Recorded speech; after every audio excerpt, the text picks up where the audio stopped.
Hi dear students, once again in City Public School, we will discuss the next topic of the bio. What is a cell made up of? What is the structural organism of a cell? इसमें हम देखेंगे, इस topic में हम समझेंगे कि actual में cell की कौन कौन से स्ट्रक्चर्स होते हैं, उनका ऑर्गेनाइजेशन क्या होता है, किन किन चीज़ों से मिलकर के सेल बने हुए हैं, उनका पार्ट्स क्या है और उनका बिहेवियर क्या होता है, वो कैसे वर्क करते हैं। इन सारी चीज़ों को हम इसमें समझने की कोशिश करेंगे। इसके पहले हमने देख लिया है कि सेल के बारे में, उसके इंट्रोडक्शन के बारे में, उसके डेफिनेशन के बारे में, एज वेल एज कुछ कंपोनेंट के भी बारे में हमने देखा था। हमने ये भी देखा था कि unicellular organism and multicellular organism क्या होता है, दोनों में क्या डिफरेंसेस होते हैं। तो नाउ वी विल प्रोसीड कि जो सेल्स होते हैं उनका ऑर्गेनाइजेशन कैसे होता है, कैसे वो बनते हैं, उनका स्ट्रक्चर क्या होता है। We saw about that the cell has special components called organelles. How is a cell organized. हम जानते हैं कि सेल्स जो हैं वो किस तरीके से बिहेव करते हैं और सेल के जो कंपोनेंट्स हैं उन्हें ऑर्गेनेल्स कहा जाता है। ये कैसे बनते हैं। If we study a cell under a microscope we would come across 3 features. अगर हम किसी सेल को माइक्रोस्कोप से देखते हैं तो मेनली हमें 3 फीचर देखने को मिलेगा। ऑलमोस्ट एवरी सेल, सारे सेल में जितने भी टाइप के सेल्स होते हैं, सारे सेल में अगर हम उसको माइक्रोस्कोप से देखें तो हमें 3 फीचर देखने को मिलेगा। वो 3 फीचर क्या हैं। पहला है प्लाज्मा मेम्ब्रेन, दूसरा है न्यूक्लियस एंड थर्ड वन है साइटोप्लाज्म। कोई भी सेल देखें, किसी भी सेल में ये 3 पार्ट नेसेसरी होते हैं। कुछ और हो ना हो लेकिन ये 3 चीज़ें ज़रूर होती हैं। वो 3 चीज़ें कौन सी हैं। Plasma membrane, nucleus and cytoplasm. ये किसी भी टाइप के सेल के बारे में बताया जा रहा है। All activity inside a cell and interaction of the cell of environment are possible due to these features. Let us see how. ये सभी चीज़ें इन्हीं से मिलकर के बनी हुई हैं। तो आइए देखते हैं इनके फीचर्स क्या क्या हैं और इनके पार्ट्स क्या क्या हैं। तो सबसे पहले आपको बता दें कि कोई भी सेल हो, सपोज करिए यही एक सेल है। अब इस सेल को हम देख रहे हैं। इस सेल में जो ये बीच का पॉइंट होता है, ये बीच का पॉइंट, इसी बीच को पॉइंट को बोला जाता है न्यूक्लियस। ये हम आपको पहले ही बता चुके हैं। इसे क्या बोलते हैं, न्यूक्लियस। और उसके बाद प्लाज्मा मेम्ब्रेन, ये सेल का जो ऊपरी पार्ट होता है, जो अपर सरफेस होता है, इसे बोला जाता है प्लाज्मा मेम्ब्रेन। इसे क्या बोला जाता है, प्लाज्मा मेम्ब्रेन। और थर्ड बात करें साइटोप्लाज्म की, तो इस सेल में यहाँ जेली टाइप कुछ लिक्विड भरे होते हैं। इस टाइप के लिक्विड्स भरे होते हैं, जेली टाइप के बहुत ढेर सारे लिक्विड होते हैं। इन्हीं लिक्विड को बोला जाता है क्या, साइटोप्लाज्म। इन्हीं लिक्विड को साइटोप्लाज्म के नाम से जाना जाता है। क्लियर है। तो आइए देखते हैं कि प्लाज्मा मेम्ब्रेन क्या होता है, जिसे हम सेल मेम्ब्रेन भी कहते हैं। ठीक है, तो आइए उसको समझते हैं। प्लाज्मा मेम्ब्रेन और सेल मेम्ब्रेन दोनों सेम चीज़ें हैं, दोनों का सेम नेम है। प्लाज्मा मेम्ब्रेन को ही अदर लैंग्वेज में हम सेल मेम्ब्रेन कह सकते हैं, और एक और इसका नाम है जिसे कह सकते हैं प्लाज्मा लेमा। एक और नाम भी इसका है जिसे हम क्या बोल सकते हैं, प्लाज्मा लेमा। तो 3 नाम इसके होते हैं। तो आइए समझते हैं क्या होता है plasma membrane. This is the outermost covering of the cell that separates the contents of the cell from its external environment. ये क्या है प्लाज्मा मेम्ब्रेन, किसी भी सेल का सबसे ऊपर का सरफेस होता है। अभी हमने आपको बताया सबसे ऊपरी पार्ट होता है, जो कि सेल के साइटोप्लाज्म को, उसके अंदर की जो चीज़ें हैं उसको बाहर के एक्सटर्नल एनवायरनमेंट से टच होने से रोकता है। द प्लाज्मा मेम्ब्रेन अलाउस और permits the entry and exit of the some materials and in out of the cell. Plasma membrane का काम क्या है, प्लाज्मा मेम्ब्रेन काम है ये प्रोहिबिट करता है, रोकता है किसी भी चीज़ को अंदर एंट्री करने से और एग्जिट होने से। मतलब एंट्री करने से और एग्जिट होने से रोकने का काम कौन करता है, प्लाज्मा मेम्ब्रेन करता है। ये चीज़ों को परमिट करता है कि कौन सी चीज़ सेल के अंदर एंट्री कर पाएगी और कौन सा सब्सटेंस सेल के अंदर से बाहर निकल पाएगा। इस चीज़ का डिसीजन कौन करता है, प्लाज्मा मेम्ब्रेन। क्लियर है। It also prevents movement of some other materials. The cell membrane therefore is called a selectively permeable membrane. ये बहुत इंपॉर्टेंट है, इसको अंडरलाइन कर सकते हैं आप कि it also prevents movement of some other materials, the cell membrane therefore is called selectively permeable membrane. ये जो प्लाज्मा मेम्ब्रेन है इसे सेलेक्टिवली परमिएबल मेम्ब्रेन भी कहा जाता है। ये बहुत इंपॉर्टेंट है कि प्लाज्मा मेम्ब्रेन को सेलेक्टिवली परमिएबल मेम्ब्रेन क्यों कहा जाता है। सेलेक्टिवली परमिएबल का मतलब क्या होता है कि ये सेलेक्टिव चीज़ों को ही सेल के अंदर एंट्री करने का या एग्जिट करने का डिसीजन करता है। मतलब कुछ सेलेक्टेड चीज़ ही हैं जो सेल के अंदर या तो एंट्री कर सकती हैं या सेल से बाहर निकल सकती हैं। इन्हीं सेलेक्टिव चीज़ों को बोला जाता है सेलेक्टिवली परमिएबल मेम्ब्रेन। इसीलिए प्लाज्मा मेम्ब्रेन को सेलेक्टिवली परमिएबल मेम्ब्रेन बोला जाता है, क्योंकि कोई भी चीज़ जो बहुत इंपॉर्टेंट होगी सेल के लिए या सेलेक्टिव होगी, जिसको वो प्लाज्मा मेम्ब्रेन चाहेगी, वही चीज़ सेल के अंदर आ पाएगा, नहीं तो उसके अलावा कोई भी चीज़ सेल के अंदर एंट्री नहीं कर सकती। क्लियर?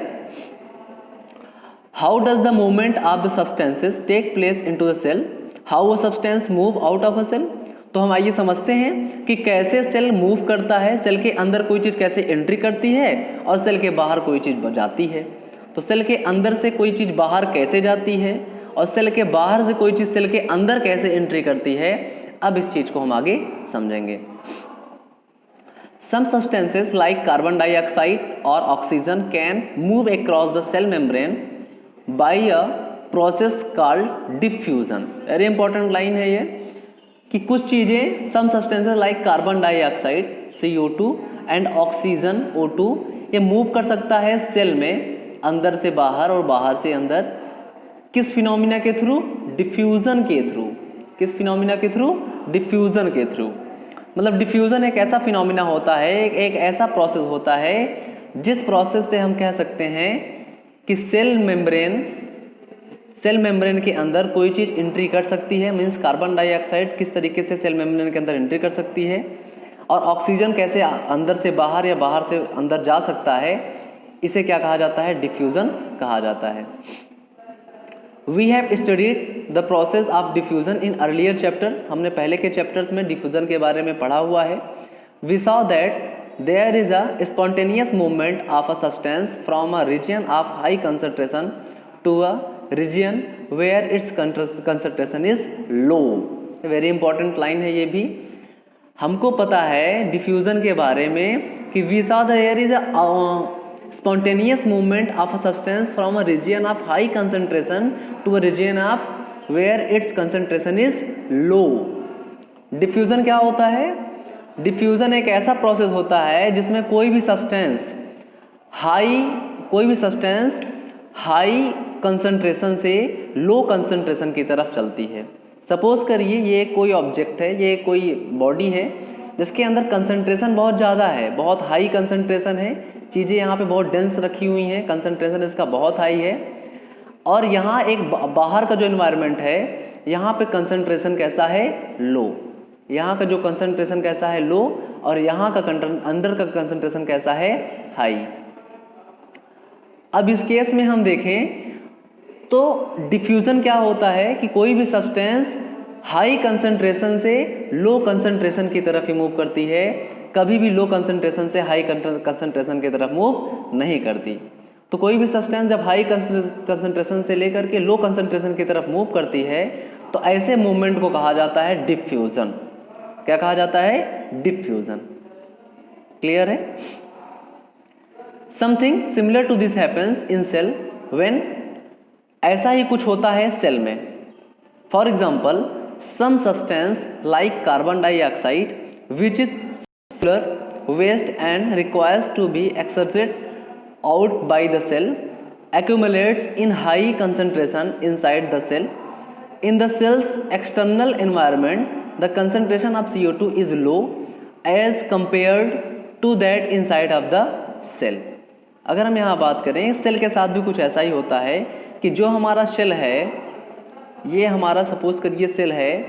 अब इस सेल की बात अगर हम करें तो इसमें कह रहा है कि for example some substances like CO2 which is cellular and waste required to exerted out by the cell accumulate in high concentration inside. इसके अंदर कंसंट्रेशन हाई होता है, सेल के अंदर कंसंट्रेशन कैसा होता है?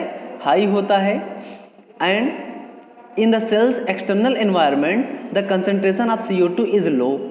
और यहाँ बाहर यहाँ पे कैसा होता है, लो होता है। ये किसके कंसंट्रेशन की बात हो रही है, CO2 कार्बन डाइऑक्साइड। किसके कंसंट्रेशन की बात हो रही है, कार्बन डाइऑक्साइड। ये कार्बन डाइऑक्साइड है, इसकी बात हो रही है। तो इस कार्बन डाइऑक्साइड की बात करें तो ये कहा जा रहा है कि जो सेल होते हैं, सेल के अंदर कार्बन डाइऑक्साइड का कंसंट्रेशन हाई होता है और सेल के बाहर कार्बन डाइऑक्साइड का कंसंट्रेशन लो होता है।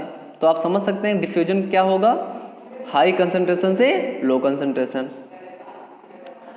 As soon as there is a difference of concentration of CO2 inside the outside of a cell, CO2 moves out of the cell from the region of high concentration to a region of low concentration outside of the cell by the diffusion method। तो हम कह सकते हैं कि भाई diffusion method से क्या होगा कि CO2 इसीलिए सेल से बाहर निकलता है, क्योंकि सेल के अंदर हाई कंसंट्रेशन होता है, सेल के बाहर लो कंसंट्रेशन होता है, इसीलिए कार्बन डाइऑक्साइड हाई कंसंट्रेशन से लो कंसंट्रेशन की तरफ चलता है बिकॉज ऑफ डिफ्यूजन। और इसीलिए हम कह सकते हैं कार्बन डाइऑक्साइड हमारे सेल से बाहर निकलता है, मतलब हमारे सेल से कार्बन डाइऑक्साइड बाहर निकलता है और बाहर से ऑक्सीजन हमारे बॉडी में अंदर जाता है। क्लियर है?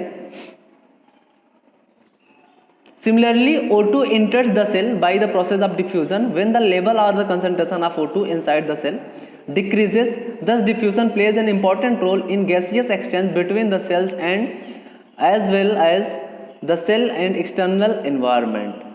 इसी तरीके से हम देख सकते हैं कि कार्बन डाइऑक्साइड जिस तरीके से है उसी तरीके से ऑक्सीजन है।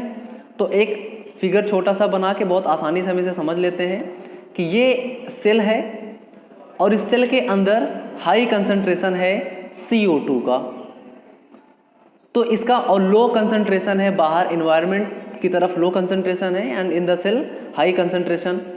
तो सेल तो कार्बन डाइऑक्साइड कहाँ से कहाँ जाएगी, हाई कंसंट्रेशन से लो कंसंट्रेशन, मतलब बाहर से अंदर की तरफ। जबकि हम बात करें ऑक्सीजन की, ऑक्सीजन कहाँ होता है, बाहर, सेल के बाहर। ये यहाँ पे हाई कंसंट्रेशन होता है ऑक्सीजन का, सेल के बाहर ऑक्सीजन हाई कंसंट्रेशन होता है और सेल के अंदर ऑक्सीजन का लो कंसंट्रेशन होता है, लो। इस केस में ऑक्सीजन बाहर से अंदर की तरफ जाएगा और कार्बन डाइऑक्साइड अंदर से बाहर की तरफ, और इस तरीके से ऑक्सीजन और कार्बन डाइऑक्साइड का हमारे सेल के अंदर एंट्री और सेल के बाहर आना लगा रहता है, जिसे हम कह सकते हैं कि हम रिस्पायरेशन कर रहे हैं। और वो किसकी वजह से कर रहे हैं, डिफ्यूजन की वजह से। बिकॉज वी नो कि डिफ्यूजन एक ऐसा फिनोमिना है जहाँ से कोई सब्सटेंस हाई कंसंट्रेशन से लो कंसंट्रेशन की तरफ मूव करता है। क्लियर है? तो आई होप आपको ये चीज़ें समझ में आई होंगी। तो इसके आगे हम देखेंगे नेक्स्ट टॉपिक में, इसके आगे चर्चा करेंगे। तब तक के लिए थैंक यू सो मच।